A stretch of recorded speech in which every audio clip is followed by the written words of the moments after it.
Teks eksplanasi, versi belajar dari. Kali ini pembelajaran kita akan membahas mengenai teks eksplanasi. Untuk yang pertama, kita akan memulai dari pengertian teks eksplanasi. Teks eksplanasi adalah teks yang berisikan penjelasan atau proses tentang fenomena alam, budaya, maupun fenomena sosial. Nah, itu dia pengertian dari teks eksplanasi. Bagaimana? Apakah sudah dapat dimengerti? Bagus. Nah, selanjutnya yang kedua, struktur teks eksplanasi. Struktur teks eksplanasi terdiri dari pernyataan umum atau latar belakang. Yang kedua, deretan penjelas atau proses kejadian. Yang ketiga, interpretasi, yaitu ulasan, bersifat opsional. Nah, jadi kita akan bahas satu persatu. Yang pertama mengenai pernyataan umum. Pernyataan umum berisi tentang latar belakang, penjelasan awal, definisi suatu peristiwa atau fenomena yang terjadi.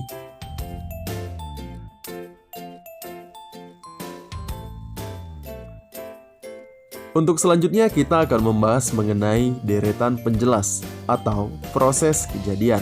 Nah, deretan penjelas atau proses kejadian berisi tentang paparan atau rangkaian peristiwa yang terjadi dan bisa juga berisi mengenai urutan peristiwa, serta secara singkat dapat diartikan sebagai sebab akibat terjadinya suatu peristiwa tertentu.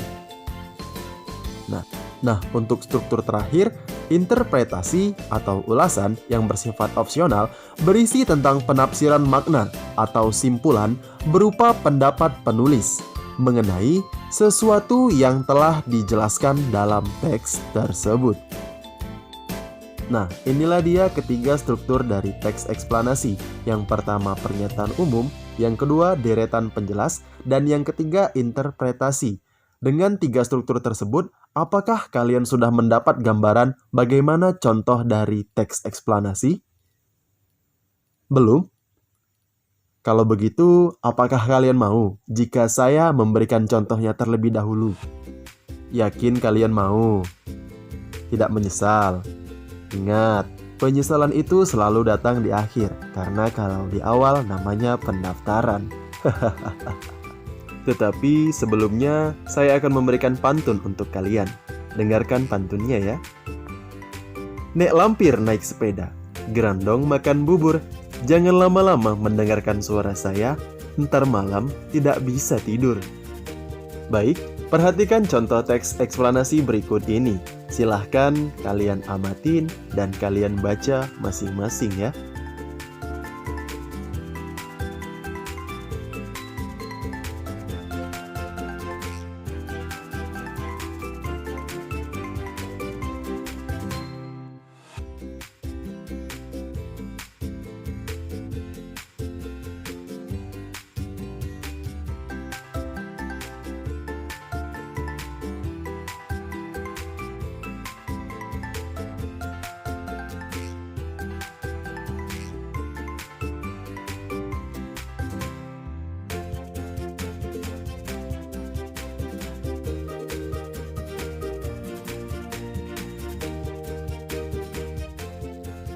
Setelah mengamatin contoh teks eksplanasi barusan, selanjutnya kita akan membahas mengenai ciri kebahasaan teks eksplanasi.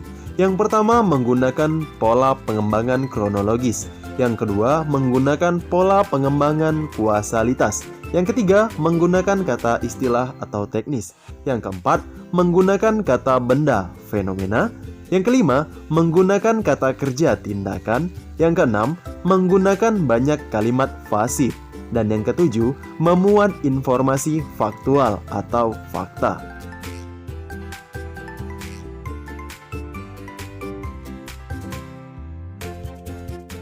Hai, kamu. Iya, kamu. Kenapa kamu diam? Belum mengerti? Tenang saja, saya akan menjelaskannya lebih lanjut. Untuk kamu, apa yang enggak? Saya akan memberikan semuanya. Tapi dengan satu syarat. Kamu harus tetap semangat belajar ya. Ya, 1. Menggunakan pola pengembangan kronologis. Pengembangan ini menggunakan banyak penggunaan konjungsi kronologis seperti selanjutnya, kemudian, sebelumnya, dan sebagainya. Yang kedua, menggunakan pola pengembangan kuasalitas. Pengembangan ini menggunakan hubungan kuasalitas sebab akibat seperti karena, sebab, akibatnya, dan sebagainya. Dan yang ketiga, menggunakan kata istilah atau teknis. Pengembangan ini menggunakan kata istilah atau teknis seperti sektor industri, dunia otomotif, sektor pertanian, dan sebagainya.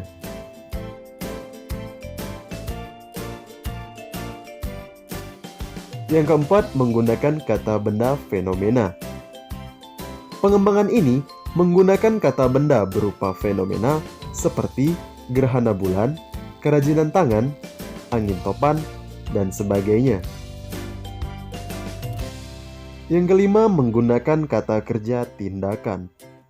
Pengembangan ini berisi suatu tindakan yang objeknya alam atau fenomena sosial, budaya, seperti berjalan-jalan, berkunjung, berwisata, dan sebagainya. Yang keenam, menggunakan banyak kalimat pasif. Pengembangan ini menggunakan banyak kalimat pasif seperti dipancing, terbakar, dibersihkan, dan sebagainya.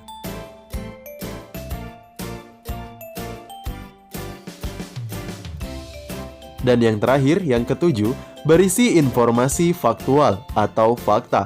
Pengembangan ini memuat informasi keilmuan, di mana informasi yang diperoleh benar-benar terjadi atau sesuai dengan kenyataan. Berikut cara menyusun teks eksplanasi. Yang pertama, menentukan topik yang menarik. Yang kedua, membuat rancangan atau kerangka teks. Yang ketiga, mengumpulkan informasi fakta dan referensi. Yang keempat, mengembangkan teks.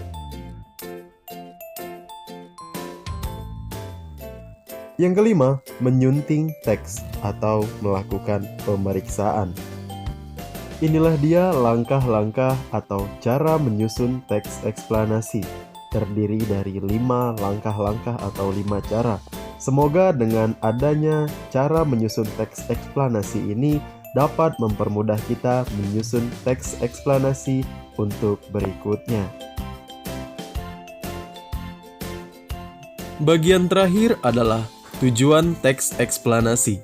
Tujuan teks eksplanasi adalah untuk menjelaskan tahapan, langkah, ataupun proses, serta alasan bagaimana suatu peristiwa atau fenomena itu terjadi.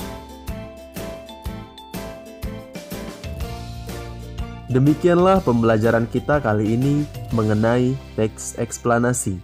Lagi-lagi kita harus berpisah, tapi sungguh tak apa. Karena yang namanya pertemuan pasti bakal selalu ada yang namanya perpisahan. Semoga bermanfaat. Terima kasih dan sampai jumpa.